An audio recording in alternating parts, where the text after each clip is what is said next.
Por tratarse del 1 de mayo, repito, y Sí, estimado señor. Juan Enrique, Sí, le ¿cómo dimos está? un rato más a Tuni Coleman, Día del Trabajador. Él está en su casa hace mucho tiempo ya y dijimos, Sí. vamos a dejarlo dormir una horita más. Sí, claro. Y ahora sí le decimos buen día a Raúl Tuni Coleman. Buen día. Efectivamente se atrasó un poco este diálogo de borrachos de la mañana. ¿Sí? No generalices, ¿eh? Hacete cargo, no generalices. No nos pongas a todos. Está con cara pícara hoy, me Sí, sí, parece, hoy ¿eh? está Tiene a pícara. carita unos ojitos que le brillan diferente. Un poco más descansado. Ah, debe ser. Es eso. Raúl, evidentemente se está pensando en una salida, eso está claro. En algún momento habrá que empezar a abrir las puertas de las casas y ver qué piezas se pueden mover para que este complicado engranaje de la economía argentina comience a funcionar nuevamente. Y tengo entendido, he escuchado por ahí, he leído, he consultado ayer por la tarde de que podría potencialmente, depende de lo que pase con las estadísticas de los contagios, podría potencialmente y eventualmente pensarse en una salida diferente a partir de que se cumpla este plazo del aislamiento obligatorio.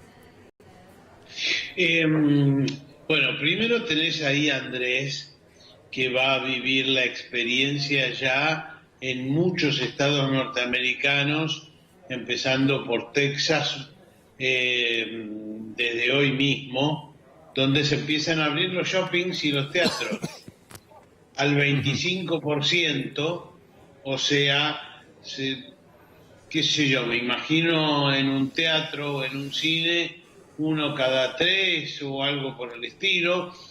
Habrá que ir viendo cómo, pero se empiezan a abrir actividades que te diría no se han abierto en otros lados del mundo. O sea que vamos a tener experiencias.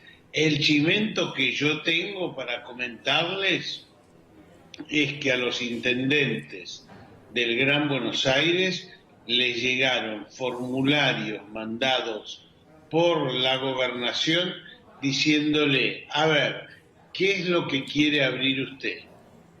¿Y cómo lo va a abrir?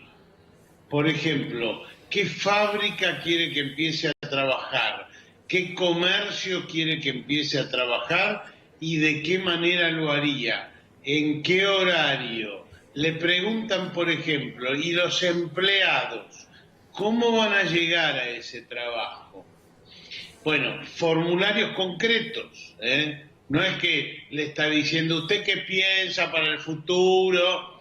No, póngame el nombre de la empresa, cuántos trabajadores tiene, cómo funciona, en qué horario funcionaría y cómo llegaría la gente a trabajar o cómo llegaría la gente a hacer las compras ahí. O sea, se están empezando a buscar formas concretas de ir saliendo, sí. Muchos dicen que ya hay bastante actividad en muchísimas provincias, ¿no? Sí, Tuni, ¿sabés cómo estás? ¿Bien? ¿Sabés Muy que yo estaba pensando, y recién hablaba con algunos compañeros acá, con Dicky, por ejemplo, que me preguntaba, hablaba con Guille también, que si puedo cambiar el auto, no puedo cambiar el auto, me conviene, no me conviene. Y hay que decirlo, ¿no? El ser humano es un animal de consumo. Seguramente todos queremos ver, nos gustaría salir a tomar un café, un meeting, charlar. ¿No es medio riesgoso, Tuni, digamos, liberar, decir vamos a liberar, porque va a salir mucha gente que de hecho ya se está viendo, ¿no? Uno viene por la Panamericana, por la autopista, durante esta semana ya se vieron más autos. ¿No será peligroso ya empezar a hablar de que se van a ir liberando muchas actividades? Que más gente venga en el auto por la Panamericana no da la impresión de ser peligroso. Ahora, que más gente venga en el subte, eso es un peligro. Entonces, supongo que una parte de la estrategia pasará por ver qué se hace con el transporte público exactamente, cómo no se lo recarga. Siempre les vengo contando de que, y Andrés conoce esto bastante mejor, que Noruega, que ha sido de los países más estrictos de Europa, tiene 140 muertos, creo, y Suecia, que está al lado, tiene 2.500. Entonces, tiene la mitad de la población Noruega, pero digamos, le daría 300 contra 2.500. Hay 2.000 muertos de diferencia. Entonces, Noruega permite la apertura de comercios siempre que el trabajador no vaya en transporte público. Es decir, que el empleado no vaya en bicicleta, que es bastante habitual, vaya caminando, vaya en su auto, pero no en el transporte público. O sea, va a haber, estamos escribiendo. Y es un gran desafío, Raúl, porque la ciudad de Buenos Aires, por ejemplo, la ciudad autónoma de Buenos Aires, en sus momentos pico o en sus horas pico tiene el doble de población, es decir, que entra tanta gente como la que vive, por lo que habrá que ser muy inteligentes para elaborar una estrategia que no sobrecargue. Bueno, escuchamos recién a los españoles, ¿no? Era interesante, por eso lo compartíamos. Tuni, de acuerdo a cada edad, un horario determinado. Bueno, después depende de cada uno saber que estás haciendo las cosas bien. Y me tomo del comentario de Tuni porque el virus viajó en avión de China a los diferentes lugares del mundo, un medio público de transporte, y en Nueva York, por ejemplo, se propagó a gran velocidad en el metro. Es decir, que los medios públicos de transporte son vitales en la estrategia. Sí, señor. Sí, señor. El subte es... El tren, en la Argentina el tren es el cuello de botella. El subte, porque el tren tiene un problema. Primero, no tenemos vagones. Entonces, ni tenemos las vías adecuadas, ni nada. Entonces, no podemos mejorar la frecuencia. En el subte hay la posibilidad de mejorar la frecuencia, pero es tanta la gente que viaja que ahí tenés que tener mucho cuidado. Yo esta semana posteé, la verdad, varias fotos en el subte que muestran cierto peligro ya en la cantidad de gente, y se calcula que en el subte está viajando más o menos el 4% de lo que viajaba antes de la pandemia. O sea, todo eso va a requerir estrategia, cuidado, mirar los números de fallecidos, de contagiados. Sí, pero lo que sí creo que también ustedes escucharon al presidente. El presidente dijo: tampoco podemos tener a la gente indefinidamente en su casa. Así, pero una salida tenemos que empezar a buscarle a esto, ¿no? Tuni, hablando de números, ¿no? Y cómo avanza esta pandemia, escuchaba a Nacho Levi de Garganta Poderosa y él hacía referencia, claro, un virus que ingresó por Ezeiza, ingresó en los que pueden viajar al exterior, ingresó por las clases más poderosas. Parece ser, Tuni, que en los barrios populares, en los barrios de emergencia, está avanzando de una forma más fuerte, ¿no? Y ahí tampoco nos estaría respetando, o no habría por lo menos controles en la cuarentena. De eso, ¿qué nos podés contar, Tuni? Desde ya que es como dice Nacho Levi, esto empezó en Ezeiza, empezó con los aviones, empezó en la clase media, empezó en los barrios mejores, ediliciamente hablando, de la ciudad de Buenos Aires. El tema de la cuarentena impidió que llegara al Gran Buenos Aires con mucha fuerza. Todavía es poco lo que ha llegado, pero empieza a llegar, y empieza a llegar a barrios populares. Hemos tenido la Villa 31, hemos tenido el barrio 31, tenemos 1114, empezamos a tener algunos casos en Quilmes. Efectivamente, este es uno de los temas, y ahí es para lo que nos estuvimos preparando, porque la verdad, nosotros tuvimos el primer caso el 3 de marzo, llevamos ya casi 2 meses. Bueno, en estos 2 meses nos estuvimos preparando. Por ejemplo, estuvimos preparando lugares a donde llevar personas que no necesitan ir a un hospital, pero que tampoco se pueden quedar en su casa donde viven 10 personas. Entonces, estamos preparando esos lugares, tenemos preparados esos lugares, hay que ver cómo se reacciona ante todo eso, pero desde ya que uno de los factores que nos juegan en contra es que está llegando a barrios más populosos y con más peligro de aislamiento.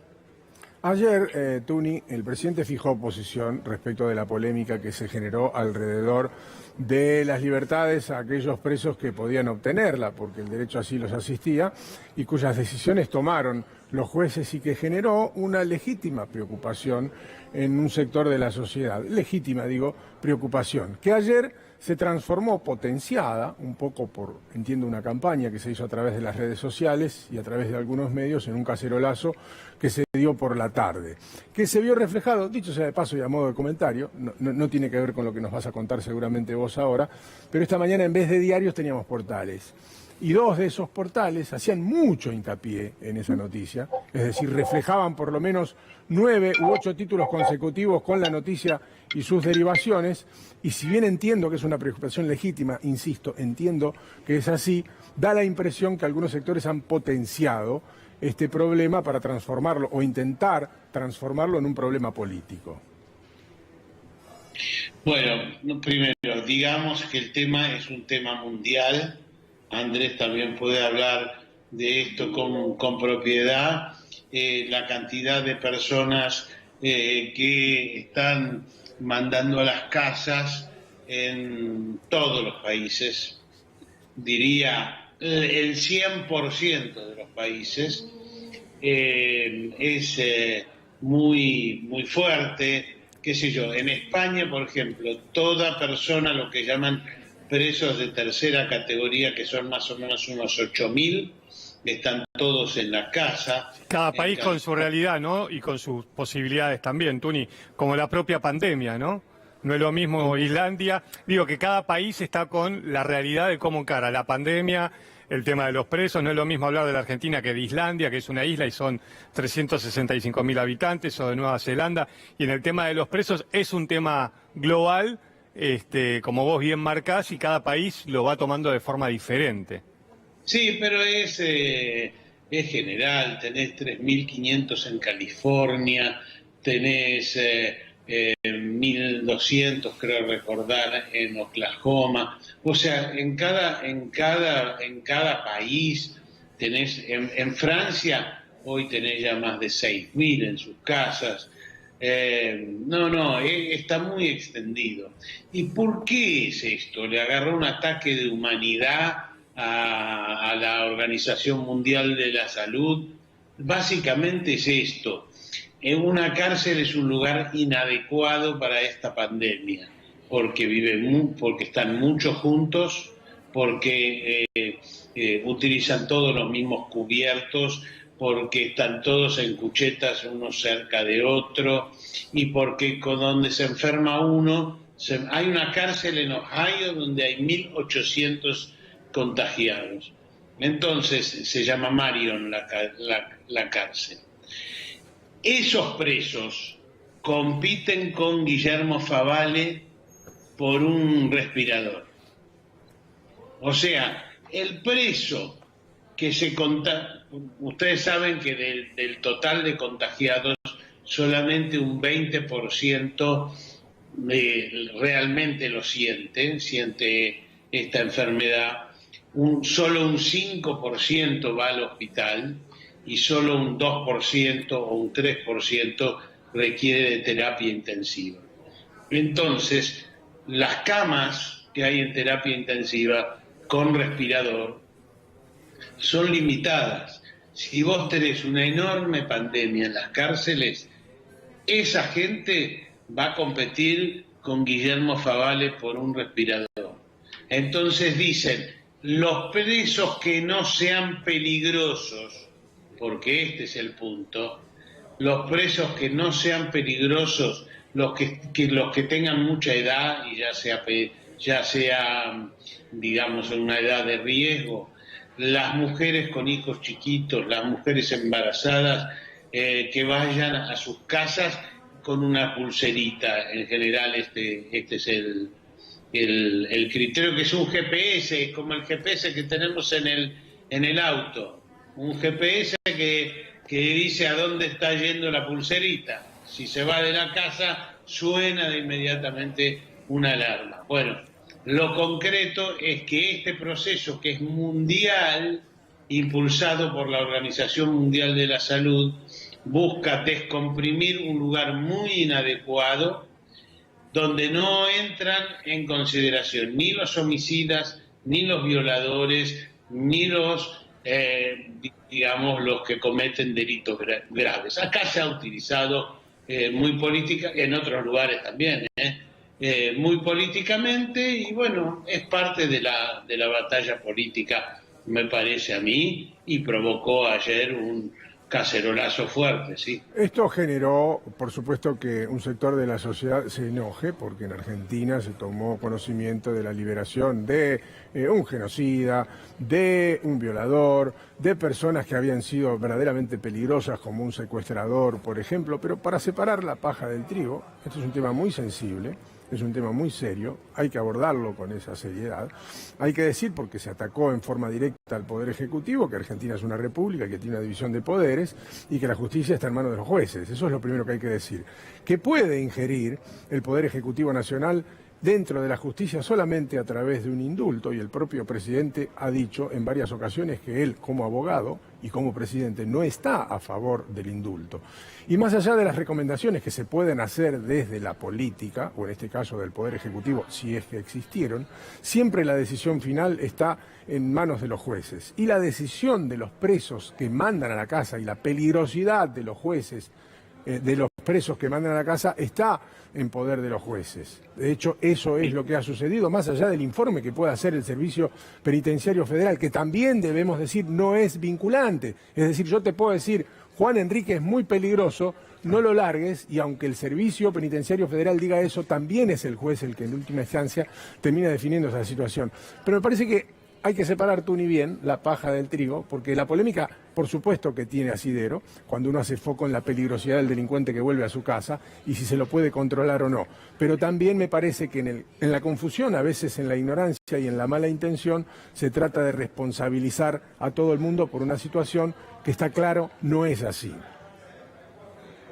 Hay una parte, por supuesto, que tiene que ver más bien con la política, gente que no le gusta el peronismo, gente que no le gusta el gobierno, etcétera, etcétera, y se manifiesta de distintas maneras y se producen, digamos, con choques políticos.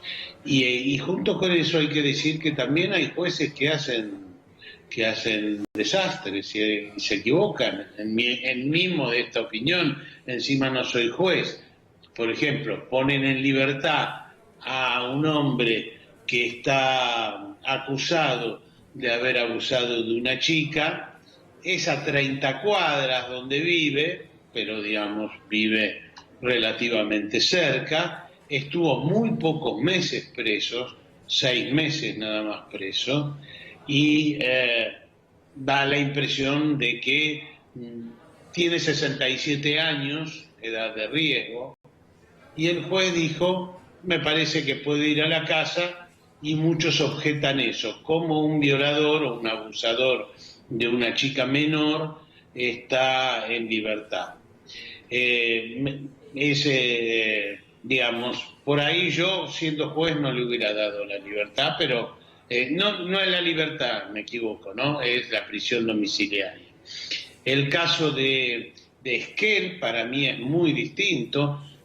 Es un secuestrador que secuestró, está preso desde 2002, es decir, 18 años de prisión. Y salió, y ya está cursando, él ya salía. En España, miren la decisión que tomaron. Todo preso que ya tenía salidas transitorias va para su casa. Eso es otra cosa, ¿no? Entonces, en el caso de Esquel, él ya salía de antes. Bueno, ahora le dieron la domiciliaria y lo agredieron cuando fue a la casa que tiene alquilada porque tiene una esposa embarazada. A mí eso, la verdad, me parece injusto lo que hicieron los vecinos. pero desde ya que un juez puede no solo cometer errores, sino que además puede haber corrupción también. O sea, está bien que la población esté atenta. Ahora, acá hubo una liberación masiva de presos y de presos peligrosos y de presos por homicidio o por robo a mano armada. Eso está excluido de los fallos, ¿eh? El fallo dice específicamente quiénes son los excluidos. Están excluidos los violadores, están excluidos los que robaron a mano armada. O sea, es bastante... ¿Sabés a quién me da la impresión que está más orientado? Durante el macrismo hubo mucho detenido por lo que se llamó narcomenudeo, que es una zona entre los dealers y algunos consumidores. Entonces, para darles una idea, en el Servicio Penitenciario Federal hay 13.000 presos. De esos 13.000 presos, 5.800 están por narcomenudeo. Entonces, esos sí entran en consideración de si tienen la edad, si están enfermos, si están al final de la condena, si tienen condenas menores